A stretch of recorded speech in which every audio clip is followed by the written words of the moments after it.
আসসালামু আলাইকুম viewers, welcome to mother cooking channel. আজকে আমি আপনাদেরকে তৈরি করে দেখাবো অরেঞ্জ কেক। আর এই অরেঞ্জ কেকটা খেতে কিন্তু খুবই মজা হয়। চলুন তাহলে রেসিপিটা দেখে নেওয়া যাক। এখানে আমি একটি বাটি নিয়েছি, এর মধ্যে দিয়ে দিচ্ছি চিনি হাফ কাপ। এখন আমি এই চিনির মধ্যে দিয়ে দিচ্ছি কমলার খোসা। আমি এই কমলার খোসাগুলোকে এরকম চিকন চিকন আর লম্বা লম্বা করে কেটে নিয়েছি। আমি কিছু কমলার খোসা একটা ছাঁচনির মধ্যে এইভাবে ছেঁচে নিয়েছি। এখন আমি এই কমলার খোসাগুলোকেও এই চিনির মধ্যে দিয়ে দিচ্ছি। তারপর আমি এই চিনির সাথে এগুলোকে খুবই ভালোভাবে মাখিয়ে নিব। দিয়ে দিচ্ছি লবণ খুবই সামান্য পরিমাণে। কেকের মধ্যে বা মিষ্টি জাতীয় খাবারের মধ্যে হালকা লবণ ব্যবহার করলে কিন্তু সেই জিনিসটা খেতে কিন্তু খুব ভালো লাগে, তাই আমি এখানে লবণ ব্যবহার করছি। তারপর আমি আবারও এগুলোকে খুবই ভালোভাবে মাখিয়ে নেব। চিনির সাথে এগুলোকে খুব ভালোভাবে মাখানোর কারণে কিন্তু চিনিটাও একেবারে অরেঞ্জ কালার হয়ে গেছে এবং দেখতেও কিন্তু খুব সুন্দর লাগছে। আর চিনিটা কিন্তু অনেকটা ভেজা ভেজা হয়ে গেছে। এই সময় আমি চুলার উপর একটা পাতিল বসিয়ে দিব। তারপর চুলাটি অন করে চুলার আঁচ মিডিয়ামে রাখবো। দিয়ে দিচ্ছি চিনি। আমি অরেঞ্জের খোসা মাখানো চিনিগুলো এর মধ্যে দিয়ে দিয়েছি। তারপর আমি দিয়ে দিচ্ছি অরেঞ্জ জুস হাফ কাপ, দিয়ে দিচ্ছি লেবুর রস খুবই সামান্য পরিমাণে। এখন আমি এগুলোকে নাড়িয়ে নাড়িয়ে খুব সুন্দর একটা শিরা তৈরি করে নিব। আমি চুলার আঁচ হাই রেখে বেশ কিছুক্ষণ সময় ধরে এগুলোকে জাল করে নিচ্ছি। এই সময় কিন্তু শিরাটা একেবারে তৈরি হয়ে গেছে। এখন আমি চুলাটা অফ করে দিব।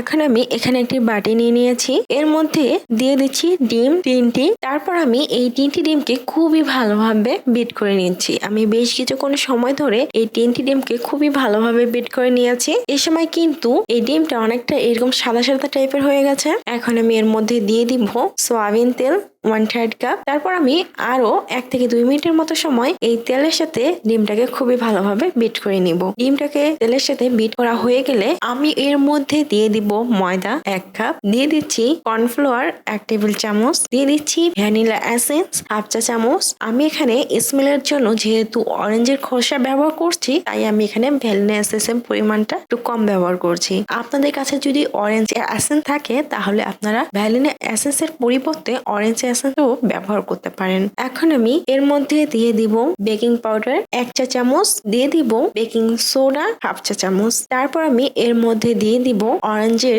শিরাটা। আর এই সময় শিরাটা কিন্তু হালকা কুসুম কুসুম গরম রয়েছে। এখন আমি শিরাটা দিয়ে দিচ্ছি। তারপর এইরকম একটা চামচ দিয়ে এগুলোকে খুবই ভালোভাবে মিক্স করে নিচ্ছি। এই ব্যাটারটাকে মিক্স করার সময় একটা বিষয় অবশ্যই মাথায় রাখবেন যে এরকম চামচটা দিয়ে এইভাবে ঘুরিয়ে নিয়ে এসে আবার মাঝখান থেকে এভাবে ঘুরিয়ে নিয়ে আসবেন। এভাবে মিক্স করলে কিন্তু ব্যাটারটা খুবই ভালোভাবে মিক্স হয়ে যাবে। কিছুক্ষণ সময় ধরে এই ব্যাটারটাকে খুবই ভালোভাবে মিক্স করে নিয়েছি। আর এই সময় ব্যাটারটা কিন্তু খুবই ভালোভাবে মিক্স হয়ে গেছে। আর আমি এই ব্যাটারের মধ্যে কোনো প্রকার কালার ব্যবহার করিনি, তবু কিন্তু এই ব্যাটারটার মধ্যে খুব সুন্দর অরেঞ্জ কালার চলে এসেছে। এখন আমি একটা মলের মধ্যে এই ব্যাটারটাকে খুবই ভালোভাবে ঢেলে নিচ্ছি। তারপর এই মলটাকে এভাবে থাপড়িয়ে নিচ্ছি, এতে করে ভিতরে যদি কোনো প্রকার বাবল থাকে তা কিন্তু বের হয়ে যাবে। এখন আমি চুলার উপর একটি প্রেসার কুকার বসিয়ে দিব। তারপর চুলাটি অন করে চুলার আঁচ একেবারে হাই করে দিব। দিয়ে দিচ্ছি পানি খুবই সামান্য পরিমাণে। তারপর আমি প্রেসার কুকারের ভিতর একটা স্ট্যান্ড ঢুকিয়ে দিচ্ছি। তারপর আমি এই ব্যাটারটা সহ মলটাকে এভাবে প্রেসার কুকারের ভিতর ঢুকিয়ে দিচ্ছি। তারপর আমি প্রেসার কুকারের ঢাকনা লাগিয়ে দিচ্ছি। এখন আমি চুলার আঁচ হাই করে এই কেকটাকে বেশ কিছুক্ষণ সময় কুক করব। আমি এই চুলার আঁচ হাই করে ঠিক ততক্ষণ পর্যন্ত কুক করব যতক্ষণ না পর্যন্ত আপনারা প্রেসার কুকারের ঢাকনাটা ধরে রাখতে পারছেন। যখন দেখবেন প্রেসার কুকারের ঢাকনাটা গরম হয়ে গেছে, আপনারা আর ধরে রাখতে পারছেন না, তখন আপনারা চুলার আঁচটা কমিয়ে লো করে দিবেন। আমি প্রায় 30 থেকে 40 মিনিটের মতো সময় চুলার আঁচ লো করে এই কেকটাকে খুবই ভালোভাবে কুক করে নিয়েছি। আর এই সময় কিন্তু কেকটা খুবই ভালোভাবে কুক হয়ে গেছে। তৈরি হয়ে গেছে খুবই মজাদার অরেঞ্জ কেক। প্রিয় দর্শক, এই ছিল আমাদের আজকের রেসিপি। মাদার কুকিং চ্যানেলের আরো এক্সাইটিং রেসিপি নিয়ে আপনাদের সামনে আবার উপস্থিত হব।